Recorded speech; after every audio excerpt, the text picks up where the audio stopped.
महान कहानीकार मुंशी प्रेमचंद जी की कहानियों की श्रृंखला में लीजिए आज सुनते हैं उनकी एक और प्रसिद्ध कहानी शंखनाद। तो चलिए प्रारंभ करते हैं कहानी। भानु चौधरी अपने गांव के मुखिया थे। गांव में उनका बड़ा मान था। दरोगा जी उन्हें टाट बिना जमीन पर नहीं बैठने देते। मुखिया साहब की ऐसी धाक बंधी थी कि उनकी मर्जी बिना गांव में एक पत्ता भी नहीं हिल सकता था। कोई घटना, चाहे वह सास बहू का विवाद हो, चाहे मेड़ या खेत का झगड़ा, चौधरी साहब के शासन अधिकार को पूर्ण रूप से सचेत करने के लिए काफ़ी थी।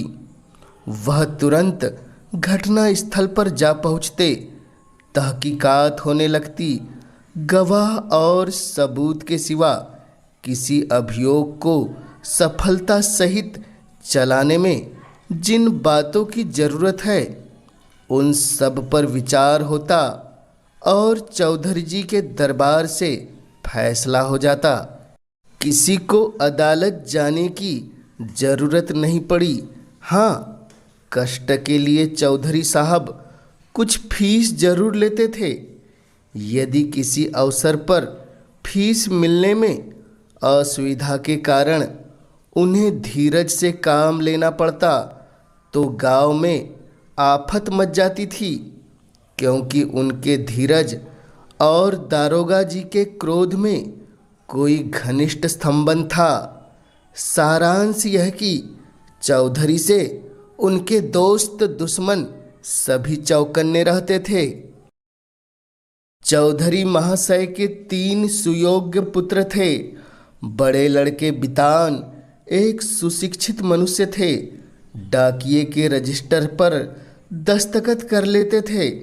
बड़े अनुभवी, बड़े मर्मज्ञ, बड़े नीति कुशल, मिर्जई की जगह कमीज पहनते, कभी कभी सिगरेट भी पीते, जिससे उनका गौरव बढ़ता था। यद्यपि उनके ये दुर्व्यसन बूढ़े चौधरी को नापसंद थे, पर बेचारे विवश थे, क्योंकि अदालत और कानून के मामले बितान के हाथों में थे। वह कानून का पुतला था। कानून की दफाएं उसकी जबान पर रखी रहती थी। गवाह गढ़ने में वह पूरा उस्ताद था। मंझले लड़के शान चौधरी कृषि विभाग के अधिकारी थे। बुद्धि के मंद लेकिन शरीर से बड़े परिश्रमी। जहाँ घास न जमी हो वहाँ केसर जमा दे। तीसरे लड़के का नाम गुमान था। वह बड़ा रसिक, साथ ही उद्दंड भी। मुहर्रम में ढोल इतने जोर से बजाता कि कान के पर्दे फट जाते। मछली फंसाने का बड़ा शौकीन था। बड़ा रंगीला जवान था। खंजड़ी बजा बजा कर जब वह मीठे स्वर से ख्याल गाता तो रंग जम जाता। उसे दंगल का ऐसा शौक था कि कोसों तक धावा मारता। पर घरवाले कुछ ऐसे शुष्क थे कि उसके इन व्यसनों से तनिक भी सहानुभूति नहीं रखते थे। पिता और भाइयों ने तो उसे ऊसर खेत समझ रखा था। घुड़की, धमकी, शिक्षा और उपदेश, स्नेह और विनय, किसी का उस पर कुछ भी असर न हुआ। हाँ, भावजे अभी तक उसकी ओर से निराश न हुई थी। वे अभी तक उसे कड़वी दवाइयाँ पिलाई जाती थी। पर आलस्य वह राज रोग है जिसका रोगी कभी नहीं संभलता। ऐसा कोई बिरला ही दिन जाता होगा कि बाकी गुमान को भावजों के कटु वाक्य न सुनने पड़ते हो। ये विषैले सर कभी कभी उसके कठोर हृदय में चुभ जाते, किंतु यह घाव रात भर से अधिक न रहता। भोर होती थी, थकान के साथ ही यह पीड़ा भी शांत हो जाती। तड़का हुआ, उसने हाथ मुंह धोया, बंसी उठाई और तालाब की ओर चल खड़ा हुआ। भावजे फूलों की वर्षा किया करती।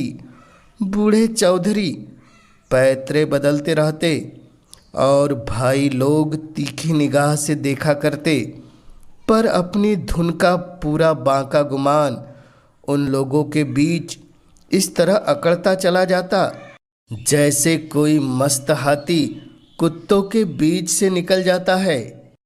उसे सुमार्ग पर लाने के लिए क्या क्या उपाय नहीं किए गए।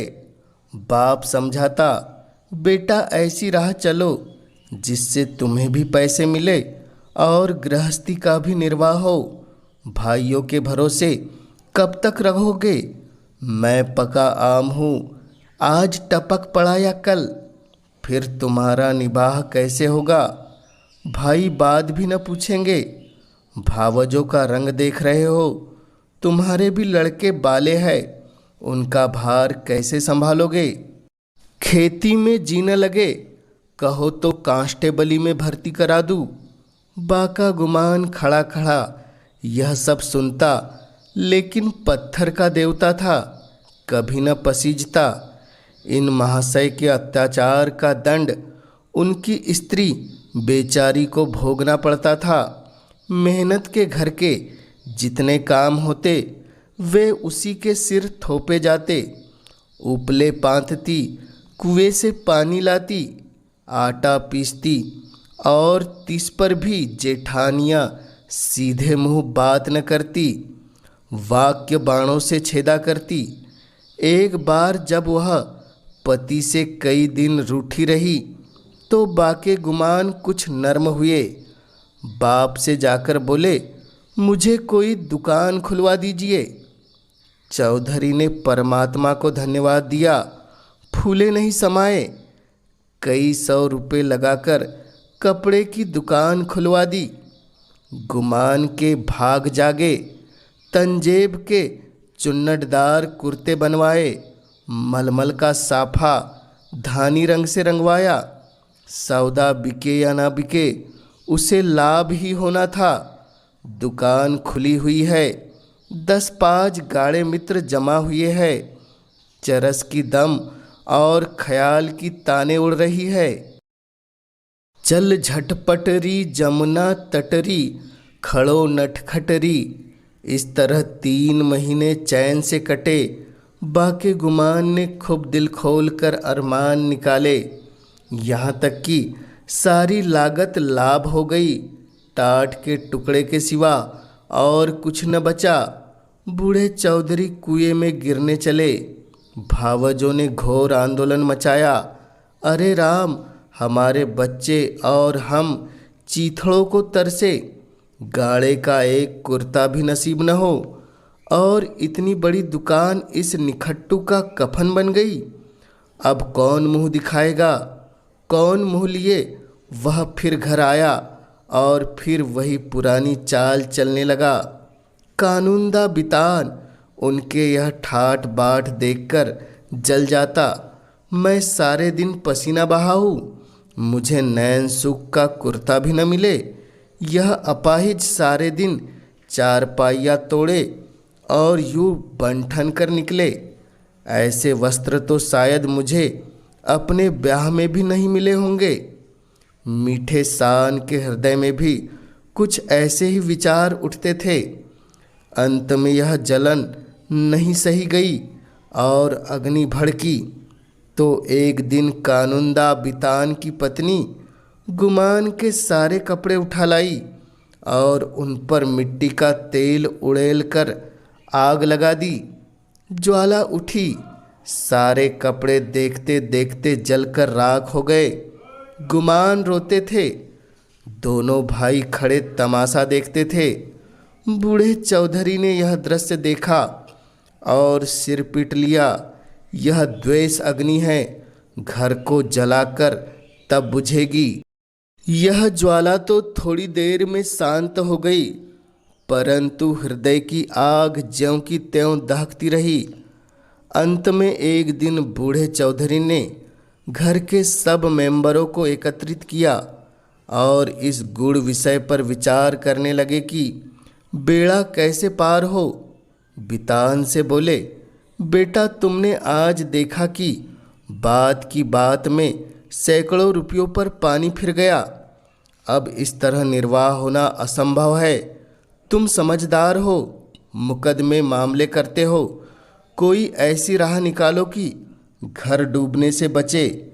मैं तो चाहता था कि जब तक चोला रहे सबको समेटे रहूं, मगर भगवान के मन में कुछ और ही है। बितान की नीति कुशलता अपनी चतुर सहगामिनी के सामने लुप्त हो जाती थी। वह अभी उसका उत्तर सोच रहे थे कि श्रीमती जी बोल उठी, दादाजी अब समझाने बुझाने से काम न चलेगा। सहते सहते हमारा कलेजा पक गया। बेटे की जितनी पीर बाप को होगी, भाइयों को उतनी क्या, उसकी आधी भी नहीं हो सकती। मैं तो साफ कहती हूँ, गुमान का तुम्हारी कमाई में हक है। उन्हें कंचन के कौर खिलाओ और चांदी के हिंडोले में झुलाओ। इसमें न इतना बूता है न इतना कलेजा। हम अपनी झोपड़ी अलग बना लेंगे। हाँ, जो कुछ हमारा हो वह हमको मिलना चाहिए। बांट बखरा कर दीजिए, बला से चार आदमी हंसेंगे। अब कहाँ तक दुनिया की लाज ढोवे। नीतिज्ञ बितान पर इस प्रबल वक्रता का जो असर हुआ, वह उनके विकसित और प्रमुदित चेहरे से झलक रहा था। उनमें स्वयं इतना साहस नहीं था कि इस प्रस्ताव को इतनी स्पष्टता से व्यक्त कर सकते।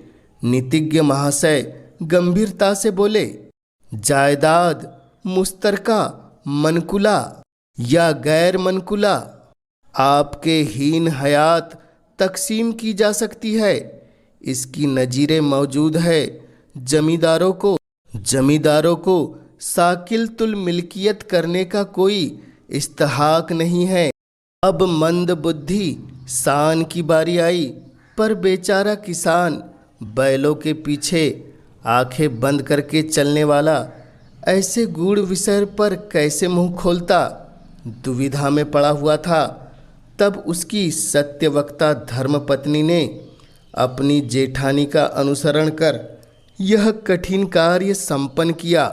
बोली, बड़ी बहन ने जो कुछ कहा उसके सिवा और दूसरा उपाय नहीं। कोई तो कलेजा तोड़ फोड़ कर कमाए, मगर पैसे पैसे को तरसे, तन ढकने को वस्त्र तक न मिले, और कोई सुख की नींद सोए, हाथ बढ़ा बढ़ा के खाए। ऐसे अंधेर नगरी में अब हमारा निबाह न होगा।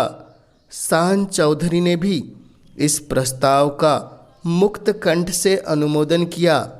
अब बूढ़े चौधरी गुमान से बोले, क्यों बेटा, तुम्हें भी यही मंजूर है?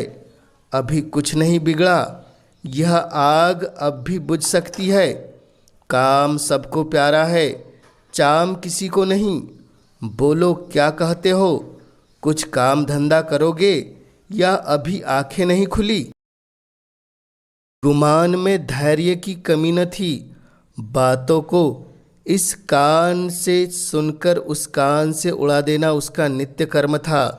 किंतु भाइयों की इस जान मुरीदी पर उसे क्रोध आ गया। बोला, भाइयों की जो इच्छा है वही मेरे मन में भी लगी हुई है। मैं भी इस जंजाल से भागना चाहता हूँ। मुझसे न मजूरी हुई न होगी। जिसके भाग्य में चक्की पीसना बधा हो वह पीसे। मेरे भाग्य में चयन करना लिखा है। मैं क्यों अपना सिर ओखली में दूँ? मैं तो किसी से काम करने को नहीं कहता। आप लोग क्यों मेरे पीछे पड़े हुए हैं? अपनी अपनी फिक्र कीजिए। मुझे आधा सेर आटे की कमी नहीं है। इस तरह की सभाएं कितनी ही बार हो चुकी थी, परंतु इस देश की सामाजिक और राजनीतिक सभाओं की तरह इसमें भी कोई प्रयोजन सिद्ध नहीं होता। 2-3 दिन गुमान ने घर पर खाना नहीं खाया। जतन सिंह ठाकुर शौकीन आदमी थे, उन्हीं की चौपाल में पड़ा रहता। अंत में बूढ़े चौधरी गए और मना के लाए। अब फिर वही पुरानी गाड़ी अड़ती मचलती हिलती चलने लगी। पांडे के घर के चूहों की तरह चौधरी के घर में बच्चे भी सयाने थे। उनके लिए घोड़े मिट्टी के घोड़े और नावें कागज की नावें थी। फलों के विषय में उसका ज्ञान असीम था। गूलर और जंगली बेर के सिवा कोई ऐसा फल न था जिसे वे बीमारियों का घर न समझते हो।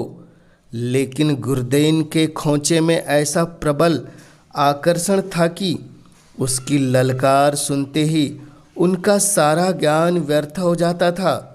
साधारण बच्चों की तरह यदि सोते भी तो चौक पड़ते थे। गुरदिन उस गांव में साप्ताहिक फेरे लगाता था। उसके शुभ आगमन की प्रतीक्षा और आकांक्षा में कितने ही बालकों के बिना किंडरगार्टन की रंगीन गोलियों के ही संख्याएं और दिनों के नाम याद हो गए थे। गुरदिन बूढ़ा सा मैला कुचेला आदमी था, किंतु आसपास में उसका नाम उपद्रवी लड़कों के लिए हनुमान मंत्र से कम न था। उसकी आवाज़ सुनते ही उसके खोंचे पर लड़कों का ऐसा धावा होता कि मक्खियों की असंख्य सेना को भी रणस्थल से भागना पड़ता था।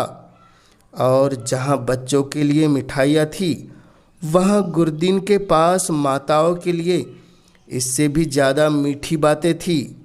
माँ कितना ही मना करती रहे, बार बार पैसा न रहने का बहाना करे, पर गुरदीन चटपट मिठाइयों का दोना बच्चों के हाथ में रख देता और स्नेहपूर्ण भाव से कहता, बहू जी पैसे की कोई चिंता न करो, फिर मिलते रहेंगे, कहीं भागे थोड़ी जाते हैं। नारायण ने तुमको बच्चे दिए हैं तो मुझे भी उनकी न्यौछावर मिल जाती है। उन्हीं की बदौलत मेरे बाल बच्चे भी जीते हैं। अभी क्या ईश्वर इनका मौर तो दिखावे, फिर देखना कैसा ठनगन करता हूँ।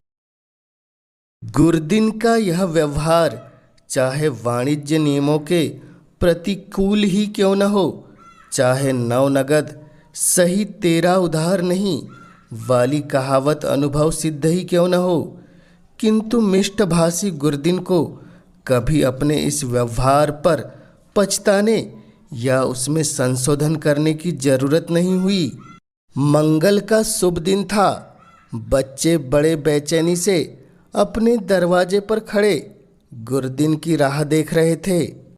कई उत्साही लड़के पेड़ों पर चढ़ गए और कोई कोई अनुराग से विवश होकर गांव के बाहर निकल गए थे। सूर्य भगवान अपना सुनहला थाल लिए पूरब से पश्चिम में जा चुके थे। इतने में ही गुरदिन आता हुआ दिखाई दिया। लड़कों ने दौड़कर उसका दामन पकड़ा और आपस में खींचातानी होने लगी। कोई कहता था मेरे घर चलो, कोई अपने घर का न्योता देता था। सबसे पहले भानु चौधरी का मकान पड़ा। गुरदिन ने अपना खोंचा उतार दिया। मिठाइयों की लूट शुरू हो गई। बालकों और स्त्रियों का ठट्ठ लग गया। हर्ष और विषाद, संतोष और लोभ, ईर्षा और क्षोभ, द्वेष और जलन की नाट्यशाला सज गई। कानूनदा बितान की पत्नी अपने तीनों लड़कों के लिए निकली। शान की पत्नी भी अपने दोनों लड़कों के साथ उपस्थित हुई। गुरदिन ने मीठी बातें करनी शुरू की। पैसे झोली में रखे, धेले की मिठाई दी और धेले का आशीर्वाद। लड़के दोनों लिए उछलते कूदते घर में दाखिल हुए। अगर सारे गांव में कोई ऐसा बालक था जिसने गुरदिन की उदारता से लाभ न उठाया हो तो वह बाके गुमान का लड़का धान था। यह कठिन था कि बालक धान अपने भाइयों बहनों को हंस हंस और उछल उछल कर मिठाइयाँ खाता देख सब्र कर जाए। उस पर तुर्रा यह कि वे उसे मिठाइयाँ दिखा दिखा कर ललचाते और चिढ़ाते थे।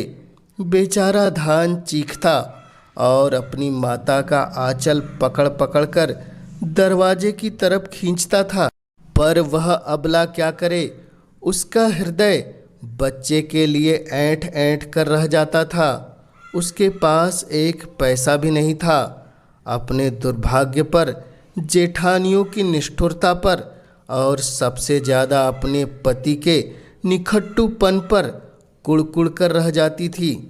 अपना आदमी ऐसा निकम्मा न होता तो क्या दूसरों का मुंह देखना पड़ता, क्यों दूसरों के धक्के खाने पड़ते।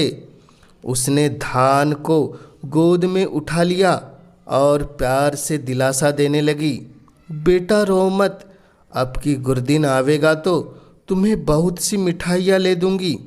मैं इससे अच्छी मिठाई बाजार से मंगवा दूंगी। तुम कितनी मिठाई खाओगे। यह कहते कहते उसकी आंखें भर आई। आह, यह मनहूस मंगल आज ही फिर आवेगा और फिर से यही बहाने करने पड़ेंगे। हाय, अपना प्यारा बच्चा धेले की मिठाई को तरसे और घर में किसी का पत्थर सा कलेजा न पसीजे। वह बेचारी तो इन चिंताओं में डूबी हुई थी और धान किसी तरह चुप ही नहीं हो रहा था। जब कुछ वस न चला तो माँ की गोद से जमीन पर उतरकर लौटने लगा और रो रो कर दुनिया सिर पर उठा ली। माँ ने बहुत बहलाया फुसलाया, यहाँ तक कि उसे बच्चों की इस हट पर क्रोध भी आया। मानव हृदय के रहस्य कभी समझ में नहीं आते। कहाँ तो बच्चे को प्यार से चिपटाती थी, ऐसी झिल्लाई कि उसे 2-3 थप्पड़ जोर से लगाए और घुड़क कर बोली, चुप रहे अभागे, तेरा मुंह मिठाई खाने का है, अपने दिन को नहीं रोता, मिठाई खाने चला है। बांका गुमान अपनी कोठरी के द्वार पर बैठा हुआ यह कौतुक बड़े ध्यान से देख रहा था। वह इस बच्चे को बहुत चाहता था। इस वक्त के थप्पड़ उसके हृदय में तेज भाले के समान लगे और चुभ गए। शायद उनका अभिप्राय भी यही था। धुनिया रुई को धुनने के लिए तांत पर चोट लगाता है। जिस तरह पत्थर और पानी में आग छिपी रहती है, उसी तरह मनुष्य के हृदय में भी, चाहे वह कैसा ही क्रूर और कठोर क्यों न हो, उत्कृष्ट और कोमल भाव छिपे रहते हैं। गुमान की आंखें भर आई। आंसू की बूंदें बहुधा हमारे हृदय की मलिनता को उज्जवल कर देती है। गुमान सचेत हो गया। उसने जाकर बच्चे को गोद में उठा लिया और अपनी पत्नी से करुणों उत्पाद स्वर में बोला, बच्चे पर इतना क्यों क्रोध करती हो। तुम्हारा दोषी मैं हूँ। मुझको जो दंड चाहे दो। परमात्मा ने चाहा तो कल से लोग इस घर में मेरा और मेरे बाल बच्चों का भी आदर करेंगे। तुमने आज मुझे सदा के लिए इस तरह जगा दिया, मानो मेरे कानों में शंखनाद कर मुझे कर्म पथ में प्रवेश का उपदेश दिया हो।